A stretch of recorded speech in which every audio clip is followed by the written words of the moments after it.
Welcome. Hello. I'm sure you've heard the big news. There will be no Creative Suite 7. There will be no Photoshop CS7. But Adobe will keep on supporting Creative Suite 6, so Photoshop CS6. And now we have, we're going to have Photoshop CC and Adobe application CC, Creative Cloud. I'm sure you've heard about it. If you haven't, have a look on my blog at PhotoshopLightroomTV. And by the way, I'm your host Marek. Welcome to this is Photoshop Lightroom TV. So this was a big announcement from Adobe, and it took us all by surprise. And yeah, the Creative Cloud applications, the new versions of Adobe Creative Cloud applications, the next generation of Adobe applications have been announced, and they're coming out next month. For more, have a look on my blog once again, PhotoshopLightroomTV, and have a look on Adobe website as well. Now let's jump to the first tutorial. And in this first tutorial, I'm going to talk about presets and preset manager in Photoshop. So if you're creating something and you want to save it as a preset, how do you save that? And how you can access all your presets. How can you rename them, delete them, export them, import them, and so on. Okay? So preset manager and creating presets and managing presets in Adobe Photoshop. I'm working on this logo here, and let's say I want to give it a glow, and I want to save it as a preset. Now we know we got a number of styles here that come with Photoshop. I've got some of my own as well. So what you can do is you can save them as a presets. So for example, if I take this logo, I think it's this layer here, here you go. If I edit maybe a drop shadow, or actually not a shadow, maybe a glow. So I'm going to untick it, maybe outer glow, and I'll start customizing it. Give it bigger size, maybe less spread. Just to get an idea, maybe a bit less than that. Here we go. What you can do is you can create a new style from that. So I can click New Style and give it a name. This will be Outer Glow. Include layer effects. Perfect. I'll click OK. And I'll click OK in here. Now you find the effect here in the Styles panel. Okay. But here's how you can easily manage your presets, the ones you create. If you go to Edit, down to Presets, Preset Manager. I think in the previous versions of Photoshop it used to be Edit Preset Manager, as far as I remember. This will give you access to all your presets. So there are presets for the brushes, the ones that come with Photoshop and the ones you create as well. But if I go to Styles, I have my own, like this one here, the Outer Glow. There was another one I created earlier for Image Shadow. So there's a number of things you can do. For example, you can rename it if you want to give it a different name. Okay. Also, when you put the cursor over the presets, if you hold the Alt key down, you get the scissor icon. So you can just delete it, cut it. Yeah. You can use the delete button as well. You can also save the presets, but here's an interesting thing.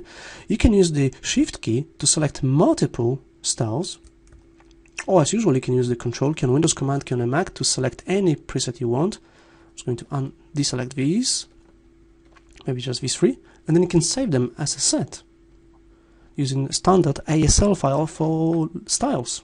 Okay. In the same way, I'm going to cancel that. You can load presets from the same ASL file. So if I just show you the steps, so if I just save the set, I'm going to put it on my desktop, my styles, I'll save it, then you can load the set, and I could load these guys here, effect styles, I could load them, and it will appear here again. Photoshop or preset manager in Photoshop appends these styles to my existing styles.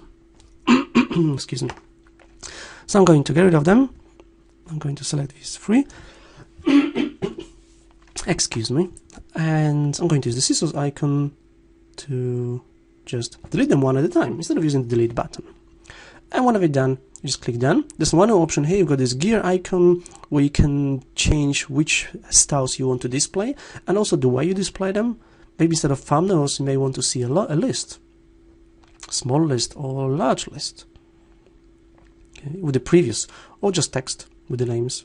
I like these small thumbnails or large thumbnails depending on how many I've got in here. And whenever you're done, you just click done. Welcome back. I hope you enjoyed this tutorial in Photoshop, Adobe Photoshop. So now you know how to create your own presets. Now the presets are great. For example, as you've seen in the video, I've got my own preset for the shadow for the images, for the shadow behind the images. So I've created a shadow, I've customized it and saved it as my own preset. And now I can easily, quickly apply it using Preset Manager.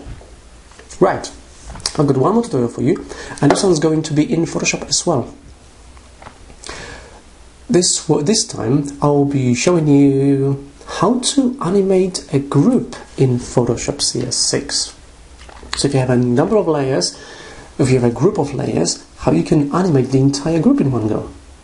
But just before we jump into the tutorial, remember, have a look on my blog at PhotoshopLightroomTV, because I've got some posts, I've been posting about some exciting features that are coming into Photoshop CC. So have a look on the blog and have a look on tutorials. But now, Photoshop CS6 and animating groups. And I was wondering if there was a way to quickly animate Photoshop Lightroom TV, maybe logo as well. They've got them all on separate layers, they just separate layers. So I was thinking, maybe there's a way to animate groups in Photoshop. That should be possible. So here's what I did. I've selected all these layers. This is the logo and then the text. So I've selected these layers. I've grouped them, layer, group layer. So you can use Control G or Command G to group them. Okay, so this is group. This group appears here with all the layers. And when I expanded the group, what I've noticed was the opacity here. So this is the opacity. I could actually animate it. Instead of animating all layer, I could do it with the group. So with the group, let's position the playhead here. Alright. You click on the stopwatch for opacity to add a keyframe. And in the layers panel, you set the opacity to 0%. So the object disappears. Now I'm going to give it 1 second to animate. So I'm going to move it from 15 seconds. It's actually 15 and a half, 3.5 seconds. Sorry, 3.5 seconds. So I move the playhead to 4.5 seconds. I'll change opacity to 100%. And the entire group is animating. Then I'll leave it for another half a second. I'll just slightly change the opacity to add a keyframe. Here we go. And I'll give it 1 more second to fade out. So the entire group is fading in and then fading out. As simple as that. You just group the layers and then you can animate the group using the timeline in Photoshop CS6. You know what? That's it. This is the end. Well, this is the end. This is the end of this week's episode of Photoshop Lightroom TV. This was Photoshop Lightroom TV. We had 2 great tutorials. If you want me to create anything for you, if you have any questions, drop me an email or drop me a line on Facebook or Google+, and I'll be happy to help. Otherwise, you can also contact me from my website at marekmularczyk.com. You should see the address in there. And thank you for watching. Thank you for stopping by. I hope you enjoyed it. And see you soon. Bye bye for now.